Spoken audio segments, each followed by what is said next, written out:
টি-20 বিশ্বকাপ শেষ হলেও টুর্নামেন্ট নিয়ে অস্বস্তি বাড়ছে আইসিসিতে। উঠছে একের পর এক আর্থিক অনিয়মের অভিযোগ।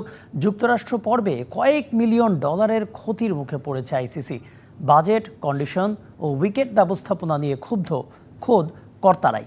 ক্রিকেট ভিত্তিক ওয়েবসাইট ক্রিকইনফো জানিয়েছে, আগামী শুক্রবার কলম্বোয় অনুষ্ঠিত হতে যাওয়া আইসিসি সভায় আসতে পারে বিশ্বকাপ নিয়ে তদন্তের সিদ্ধান্ত। টি-20 বিশ্বকাপ শেষ, কিন্তু শেষ হয়নি আসর ঘিরে ওঠা একের পর এক বিতর্কের।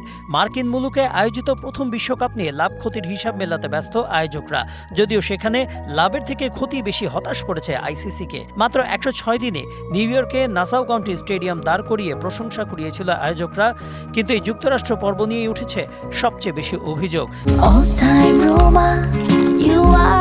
All time Roma. Taste it, love it.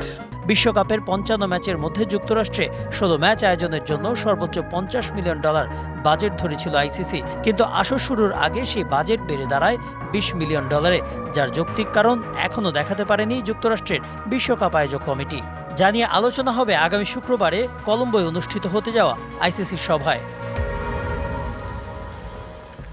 অনিয়মের দায় নিয়ে ইতিমধ্যে পদত্যাগ করেছেন আইসিসির বিপণন ও যোগাযোগ বিভাগের মহাব্যবস্থাপক ক্লেয়ার ফারলং ও ভেন্যু পরিদর্শক দলের সদস্য ক্রিস টেটলি। তবে আসন্ন বার্ষিক সভায় এই দুই কর্মকর্তার গাফিলতি খতিয়ে দেখার সিদ্ধান্ত নিতে পারে আইসিসির গভর্নিং কাউন্সিল।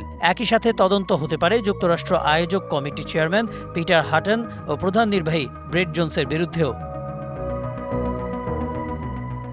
অভিযোগ আছে বিশ্বকাপের ক্যারিবীয় পর্ব নিয়েও। ক্রিকেট ওয়েবসাইট ক্রিকইনফোর দাবি, ওয়েস্ট ইন্ডিজ পর্বের বেশ কিছু ভেন্যুর মাঠ ও দর্শক উপস্থিতি নিয়ে আলোচনা হবে আইসিসির সভায়। বিশেষ করে ত্রিনিদাদে ব্রায়ান লারা ক্রিকেট একাডেমিতে অনুষ্ঠিত সাউথ আফ্রিকা ও আফগানিস্তান ম্যাচের উইকেট নিয়ে ওঠা অভিযোগ নিয়ে তদন্ত করবে আইসিসি। ফেঁসে যেতে পারেন আইসিসির পিচ উপদেষ্টা অ্যান্ডি অ্যাটকিনসও।